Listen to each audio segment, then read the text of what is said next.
ਹੋਰ ਕਿਵੇਂ ਬਣੀ? ਹਾਂਜੀ ਬਣੀ ਸੀ।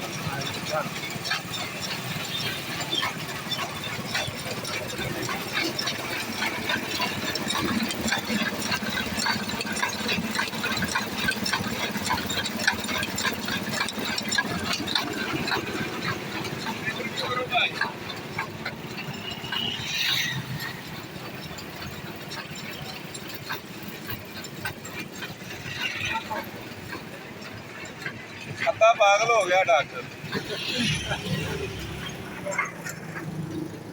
वैसे ना बड़े बड़े में